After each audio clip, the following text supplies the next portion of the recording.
Now, when I said getting the displacement values at each and every point on the car, what does that mean? Now, the problem is you cannot solve this equation exactly. You have to solve it using numerically, which means you have to take this continuous form equation, you have to discretize it. So discretization is a process of simplifying an ordinary differential equation so that it can be solved in a computer. Now, when you discretize this, you need a computational mesh, which means you divide the entire model, you divide the entire car into tiny, tiny elements. And each of these elements is actually a mesh point, or it's called as a node. Okay. Now, in each and every node, you solve this equation that you're looking at. And when you do that, that is a crashworthiness simulation. And this is exactly the same equation that you would solve for multi-body dynamics as well. Okay. But you might have to solve an equation for torque as well. Right? So this is just linear force. You will have to solve an equation for torque if torque is involved. So that's the fundamental difference between multi-body dynamics and, say, crashworthiness. You know, the math behind the equations is a little bit more clear, but if you feel like you're a bit more uncomfortable, you need to go and figure out, for example, what is a mass matrix? We all know what mass is, but what is mass matrix? Well, you might have to do some additional reading about it. Similarly, we know what damping coefficient is. It basically says how the force is getting damped as a function of velocity, correct? But what does a damping matrix mean? How does the matrix look? What is the relationship between the matrix and the part of a car? Because if you think about it, matrix is two-dimensional. It can be three-dimensional as well, but in this case, it's a two-dimensional matrix. What is the relationship between that and your entire car? All right, so now that we have kind of laid out the mathematical processes behind how crashworthiness takes place, I think it's very important for you to understand the whole idea of occupant safety methodology that's employed in pretty much any company. You can think of the same process is applied in companies like General Motors, Ford, Hyundai, Toyota, whatever, right? Okay. So the first process is you have something called as a validated detailed shell finite element model from previous vehicle development cycle. That is, say that you have some targets, you have some safety targets for this particular year. Okay, you need to. I'm not going to go into details, but let us say that this year you have to make sure that the car gets a better safety rating. Okay, let me put it that way. That's easier to understand. So what you do is you start from the previous year's model, right? So hopefully in the previous year you have a detailed model. You take that model.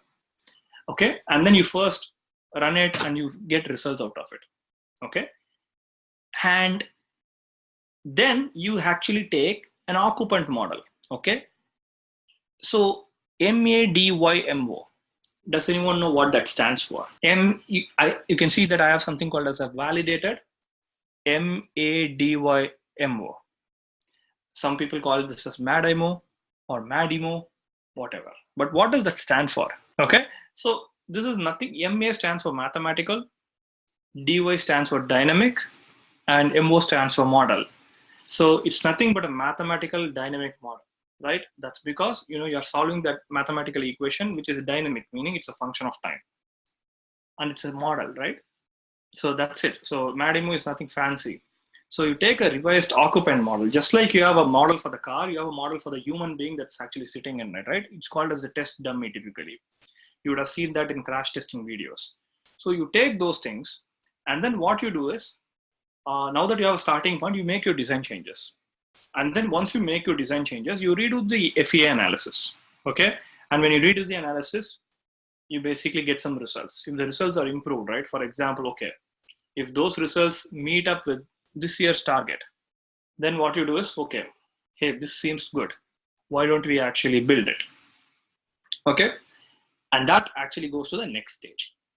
So this is the process people typically follow when it comes to crashworthiness.